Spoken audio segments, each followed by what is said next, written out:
नमस्कार दोस्तों, स्वागत है आप सभी का एक बार फिर से आपके अपने इस चैनल पर। दोस्तों, इस वीडियो में एक बहुत ही महत्वपूर्ण विषय पर चर्चा करने जा रहे हैं और वो ये है कि क्या इस बार जब केवीएस की वैकेंसीज आएगी तो उसमें हमें केवीएस के एग्जामिनेशन पैटर्न में कोई चेंजेस देखने को मिलेगा क्या? क्योंकि देखिए बहुत सारे लोगों ने इस पर वीडियो बनाई है और उसके बाद से ही बच्चे परेशान हैं। उनको ये कहा जा रहा है कि इस बार जो एग्जामिनेशन होगा केवीएस का उसमें हमें काफ़ी चेंजेस देखने को मिलेंगे और तब से ही बच्चे मेरे पास काफ़ी मैसेज कर रहे हैं और कह रहे हैं कि सर वीडियो बना करके कोई ऑथेंटिक इन्फॉर्मेशन दे कि ये बात कहाँ तक सही है और कहाँ तक गलत है। तो इस वीडियो में मैं यही चर्चा करने जा रहा हूँ कि भई क्या इस बार एग्ज़ामिनेशन पैटर्न में चेंज होगा या नहीं? और अगर होता भी है तो इसका क्या असर होगा? और जो बच्चे अभी तैयारी कर रहे हैं उनको किस प्रकार से तैयारी करने की आवश्यकता है? तो डिटेल में बात करेंगे। चलिए वीडियो की शुरुआत करते हैं और सबसे पहला सवाल जो यही है कि क्या इस बार हमें एग्ज़ामिनेशन पैटर्न में चेंज होता हुआ नज़र आएगा या नहीं? तो देखिए अगर आप मुझसे सवाल पूछे तो मैं सीधा-सीधा स्टेटमेंट नहीं दूँगा कि हाँ, इस बार एग्ज़ामिनेशन पैटर्न में चेंजेस देखने को मिलेगा। ये स्टेटमेंट मैं आपको डायरेक्टली नहीं दूँगा, लेकिन मैं ये ज़रूर कहूँगा कि इस बार एग्ज़ामिनेशन पैटर्न में चेंजेस होने की पॉसिबिलिटी है। अब आप सोच रहे होंगे कि भाई एक्यूरेट इन्फॉर्मेशन क्यों नहीं दे रहा हूँ? तो देखिए, जो एक्यूरेट इन्फॉर्मेशन है वो ये है कि इसको लेकर के एक प्रपोज़ल, एक फ़ाइल बन कर के गई है अप्रूवल के लिए, जिसमें कि एग्ज़ामिनेशन पैटर्न में चेंज करने की बात कही गई है। तो अभी एग्ज़ामिनेशन पैटर्न में चेंजेस को लेकर के फाइनल अप्रूवल मिला नहीं है, इसीलिए मैं कह रहा हूँ कि अभी श्योरिटी नहीं है कि भाई एग्ज़ामिनेशन पैटर्न में चेंजेस होगा। लेकिन ये बात 100% कन्फर्म है कि भई फाइल बन कर के गई है अप्रूवल के लिए और अगर अप्रूवल मिल जाती है, तो ये बात 100% कन्फर्म है कि एग्ज़ामिनेशन पैटर्न में चेंजेस देखने को मिलेगा। तो अभी जो बच्चे इस समय तैयारी कर रहे हैं, उनको मैं कहूँगा कि अभी तो आप बिल्कुल पैनिक नहीं होना है, बिल्कुल घबराना नहीं है। ठीक है? जहाँ तक बात है कि फ़ाइल को अप्रूवल मिलेगा या नहीं मिलेगा, ये डिपार्टमेंट का अपना मैटर है। देखिए, मैं ये नहीं कह सकता कि भई अप्रूवल नहीं मिलेगा क्योंकि देखिए इससे पहले भी केवीएस में जो एग्ज़ामिनेशन पैटर्न होता था, वो बहुत डिफरेंट होता था और अभी कुछ अलग है। तो वापस से कहा जा रहा है कि पहले की तरह ही चीज़ें हो जाएँ, तो बेटर होगा। लेकिन अब देखते हैं कितना उसको लेकर के डिपार्टमेंट क्या एक्शन लेता है। लेकिन अगर अब फ़ाइल बन कर के गई है और ये सजेस्ट किया गया है कि भई एग्ज़ामिनेशन पैटर्न में चेंज किया जाए तो पॉसिबिलिटी है कि अप्रूवल मिल सकती है। तो ऐसे सभी बच्चे जो तैयारी कर रहे हैं उस बात को ध्यान से समझ लीजिए कि अभी के हिसाब से अगर आप कहें तो कुछ भी ऑफ़िशियली ये अनाउंस नहीं किया गया है कि एग्ज़ामिनेशन पैटर्न में चेंजेस होंगे। ठीक है? अभी के हिसाब से एक पॉसिबिलिटी है। पॉसिबिलिटी किस आधार पे है कि भई एक फ़ाइल जो है डिपार्टमेंट में गई है इसके अप्रूवल के लिए कि भई एग्ज़ामिनेशन पैटर्न में चेंजेस करना है। अब अप्रूवल मिलते ही आपको नेक्स्ट नोटिफ़िकेशन जो इस साल आएगा, उसमें आपको चेंजेस होता हुआ साफ-साफ दिख जाएगा। अब मैं आपको कुछ महत्वपूर्ण बातें बता रहा हूँ, इनको ध्यान से सुनिए कि उस फ़ाइल में, जो फ़ाइल अप्रूवल के लिए गई है, उसमें किस प्रकार के चेंजेस की बात कही गई है और अगर अप्रूवल मिलता है, तो चेंजेस उसी हिसाब से होंगे। ठीक है? तो सबसे पहली बात तो समझ लीजिए कि पेपर ऑफ़लाइन मोड में होगा, ये बात तो आपको बहुत पहले से पता होगी और ये बात कही भी गई है कि ऑफ़लाइन मोड में पेपर किया जाए क्योंकि पहले ऑनलाइन होता था और उसमें आपने देख ही लिया कि किस प्रकार से चीज़ें होती हैं। दूसरी चीज़ सीबीएसई लेगी, ये तो हम सभी जानते हैं। सबसे महत्वपूर्ण बात ये है कि अभी तक जो एग्ज़ामिनेशन होता था वो 2 टायर होता था। 2 टायर मतलब रिटन प्लस इंटरव्यू। लेकिन प्रपोज़ल दिया गया है कि यूपीएससी की तर्ज पे जिस प्रकार से यूपीएससी सिविल सर्विसेज़ के एग्ज़ामिनेशन कंडक्ट कराती है, जो कि मेनली 3 टायर एग्ज़ामिनेशन पर बेस्ड होता है जिसमें कि प्री, मेंस और इंटरव्यू। ये 3 मेन मुख्य पड़ाव होते हैं जिनको पार करने के बाद ही आपको सिलेक्शन मिलता है। तो इसी प्रकार का एक प्रपोज़ल रखा गया है जिसमें कि बात की गई है कि भई पहले प्री हम रखेंगे और उसके बाद मेंस और उसके बाद इंटरव्यू होगा, ठीक है? अब जहाँ तक बात है प्री की, तो प्री का जो नेचर होगा पेपर का वो ऑब्जेक्टिव होगा, वही ऑप्शन वाले 4 ऑप्शन जो होते हैं। लेकिन जो सबसे बड़ा चेंज हमें देखने को मिलेगा वो होगा नेगेटिव मार्किंग का, ये भी प्रपोज़ल रखा गया है। देखिए जितने भी प्रपोज़ल रखे गए हैं ना उसमें से ये नहीं है कि सारे प्रपोज़ल एक्सेप्ट हो जाएँगे, ऐसा कुछ नहीं होता। कुछ रेक्टिफ़िकेशन भी हो सकता है, ठीक है? कुछ को रिजेक्ट भी किया जा सकता है, कुछ को अप्रूव भी किया जा सकता है। वो उनका अपना आपस का कुछ डिसीज़न होगा, इस पर हम कुछ भी 100% श्योरिटी के साथ अभी नहीं कह सकते। बट जो बात कही गई है कि नेगेटिव मार्किंग हम रखेंगे प्री एग्ज़ामिनेशन में, वो बात कही गई है। अगर ऐसा होता है तो जो आपका प्री होगा ऑब्जेक्टिव उसमें आपको नेगेटिव मार्किंग देखने को मिलेगी। कितने नेगेटिव मतलब कितने परसेंट होगी? फॉर एग्ज़ाम्पल जनरली अगर आप देखिए कहीं 25 होता है, कहीं 33 होता है, तो ये कहना मुश्किल है अभी। तो नेगेटिव मार्किंग की बात जो है वो कही गई है कि भई नेगेटिव मार्किंग की जाएगी। दूसरी चीज़ ये है कि एक सब्जेक्टिव पेपर जो कि मैंने मेंस आपको कहा है ना कि मेंस, प्री मेंस और इंटरव्यू।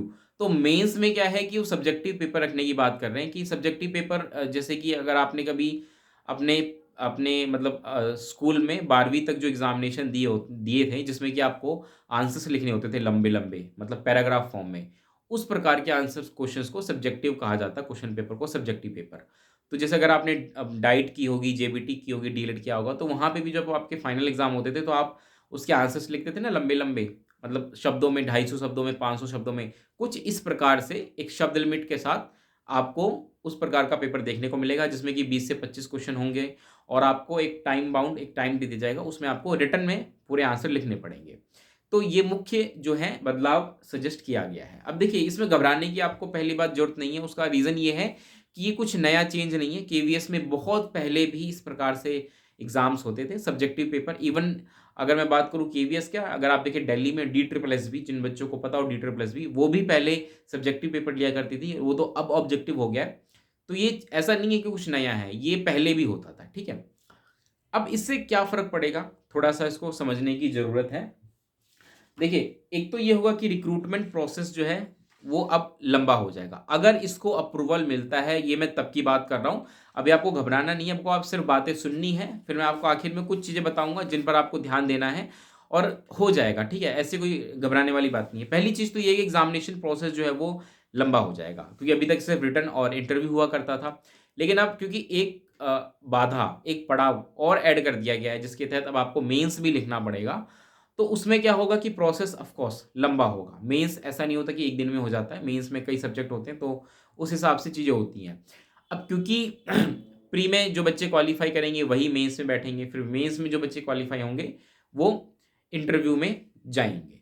तो क्योंकि अगर आप देखें तो प्रोसेस आपको दिख रहा होगा साफ साफ कि काफ़ी लंबा होने वाला है, और इसकी वजह से सीधी सी बात है केवीएस का भी जो अपना फाइनेंशियल जो उनका बजट होगा उस पर भी असर हमें देखने को मिलेगा। लेकिन ले दे करके ये है कि बच्चों का यहाँ पे नुकसान इसलिए है क्योंकि ये प्रोसेस अब है लंबा हो जाएगा। जो प्रोसेस हम उम्मीद करते हैं केवीएस से कि 6 महीने 7 महीने में कंप्लीट कर दें, वो हो सकता है कि साल भी लग जाए। इसमें कुछ नया नहीं है, सरप्राइजिंग नहीं है। 1 साल आप मान के चलिए कि मिनिमम अब इन चीज़ों में लगा करेगा।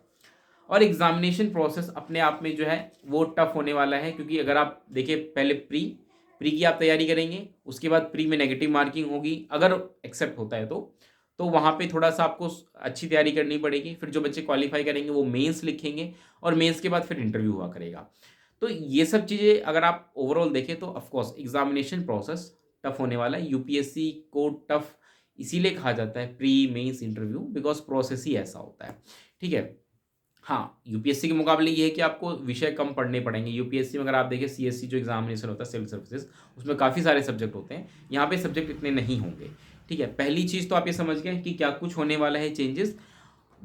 एक और महत्वपूर्ण जो हम कहेंगे बात जो मुझे नज़र आ रही है वो होता है थोड़ा सा ट्रांसपेरेंसी।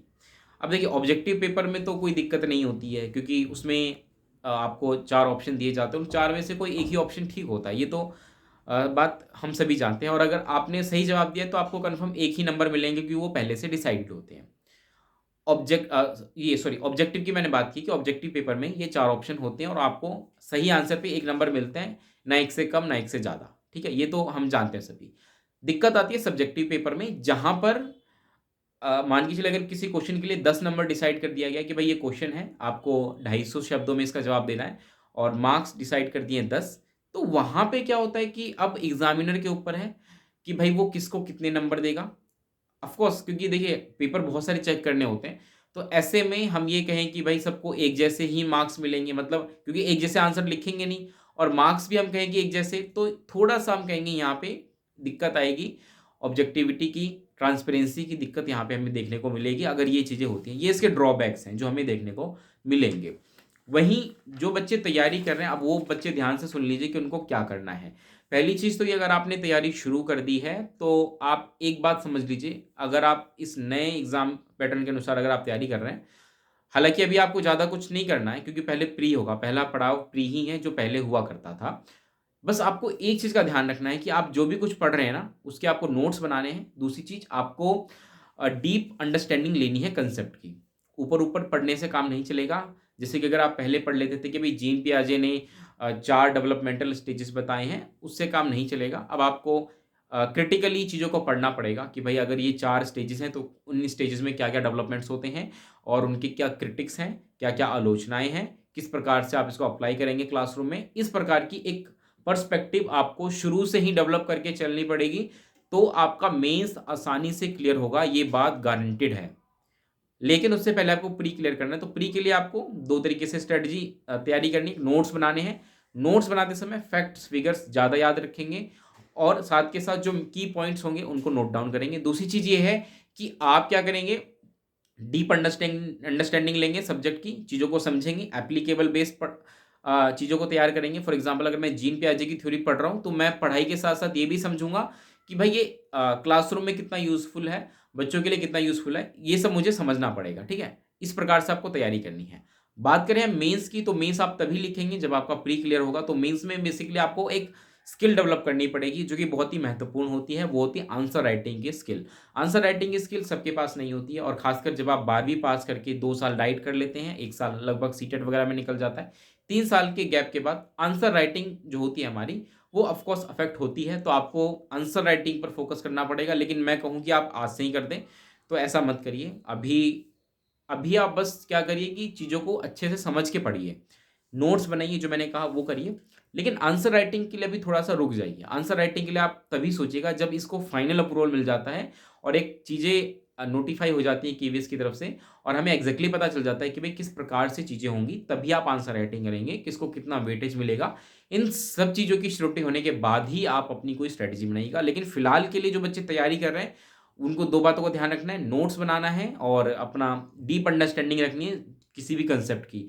अच्छे से अच्छे मतलब अगर आपसे कोई टॉपिक पूछा जा रहा है तो आप उसमें इतना बता दीजिए, इतनी समझ रखते हो, इतनी नॉलेज रखते हो कि आपको सारे पर्सपेक्टिव पता होने चाहिए, ठीक है? इस प्रकार से आपको पढ़ना है। त इसके साथ-साथ पीवाईक्यूज़ आप ज़रूर लगाएँगे, प्रीवियस ईयर क्वेश्चंस आपको हेल्प करेंगे ऑब्जेक्टिव पेपर प्री क्लियर करने में, ठीक है? तो ये सारी बातें तभी होंगी जब केवीएस की तरफ से ये फाइनल अप्रूवल आ जाएगा कि भई जो उन्होंने मतलब एक प्रपोज़ल बना कर के भेजा है, उनको अगर अप्रूवल मिल जाता है, तभी आपको इतना सोचना है, अदरवाइज़ नहीं सोचना है। ठीक है? पैनिक करने की ज़रूरत नहीं है। अगर मान के चलिए कुछ बदलाव हो रहा है, तो ऐसा नहीं है कि सिर्फ़ ये आपके लिए हो रहा है। जितने भी बच्चे उस एग्ज़ाम में बैठेंगे, उन सभी पर वो बदलाव देखने को मिलेगा। बट सिलेक्शन कौन लेकर के जाएगा? जो सही समय पर अपने आप को एडजस्ट कर लेगा उस नई चीज़ों में। ठीक है? लाइफ़ देखिए ऐसे ही चलती है। आप सोचिए कि लाइफ़ आपके हिसाब से चलेगी, तो ऐसा नहीं होता। ज़िंदगी में नई-नई चीज़ें आती हैं, उनको एक्सेप्ट करिए, उसके अकॉर्डिंग आप अपने आप को तैयार रखिए। तो शिकायतें मत करिए कि भाई ये हो जाएगा, वो हो जाएगा। ऑफ़ कोर्स होगा, हम समझते हैं इस बात को। फ़र्क देखने को मिलेगा, इफ़ेक्ट होगा, लेकिन वो एक अकेले आप पर नहीं होगा। जो भी बच्चे एग्ज़ाम में बैठेंगे, उन सभी पर होगा और ऐसे में क्या होता है कि फिर आप कितना भी सिस्टम को दोष दे लें, कुछ भी कर लें, अगर वो चीज़ें हो गई हैं, तो हो गई हैं। आपको जो समझदार व्यक्ति होता है, वो अपने आप को उसमें एडजस्ट करता है और वो सोचता है कि अब मुझे इसके हिसाब से कैसे तैयारी करनी है और फिर वो सिलेक्शन ले जाता है। बस इतना ही खेल है, इससे ज़्यादा कुछ नहीं है। तो बिल्कुल भी ना घबराएँ, अगर एग्ज़ामिनेशन पैटर्न में चेंज होता है, तब भी कोई डरने वाली बात नहीं है। समय-समय पर चीज़ें मैं आपको बताता रहूँगा, गाइड करता रहूँगा कि कैसे करना है, क्या करना है और चीज़ें आसानी से हो जाती हैं क्लियर, ठीक है? बस ये है जो 2-3 बातें मैंने बताई हैं, उनका ध्यान रखना है। स्टार्टिंग से ही नोट्स बनाइए, डीप अंडरस्टैंडिंग ज़रूर लीजिए, जो भी टॉपिक आप पढ़ रहे हैं और पीवाईक्यू सॉल्व करते रहिए। ये 3 चीज़ अगर आप अभी से स्टार्ट कर देंगे, आप यकीन मानिए आप अगर एग्ज़ामिनेशन पैटर्न चेंज हुआ, तो आपका प्री, मेंस सब कुछ तैयार हो जाएगा। ठीक है? तो फिलहाल मैं इस वीडियो में इतना ही रखता हूँ, वीडियो को ज़्यादा लंबा नहीं करूँगा, लेकिन कुछ महत्वपूर्ण बातें थी जो मुझे आपको बतानी थी क्योंकि मुझे ऐसा लग रहा था कि शायद जिस प्रकार से बातें फैलाई गई हैं, बच्चे थोड़ा-सा डर रहे हैं, लोगों में पैनिक आ रहा है और बहुत सारे तो ऐसे हैं जिन्होंने कोर्स भी परचेज़ कर लिया है कहीं न कहीं से, क्लासेस ले रहे हैं, तो उनको ये महसूस हो रहा है कि शायद अब उनके पैसे वेस्ट हो जाएँगे। तो ऐसा कुछ नहीं होने वाला, आपने जो कुछ भी जहाँ से भी तैयारी कर रहे हैं, जैसे भी कर रहे हैं, करते रहिए। कुछ दिक्कत वाली बात नहीं है, सब सही होगा, सब अच्छा होगा, पॉज़िटिव सोचते रहिए। ठीक है? इस वीडियो में मैं इतना ही रखता हूँ। ये वीडियो कैसी लगी बताइएगा, लाइक करिएगा, शेयर करिएगा, चैनल को सब्सक्राइब कर दीजिएगा। मिलते हैं अगली वीडियो में दोस्तों, तब तक के लिए नमस्कार, धन्यवाद।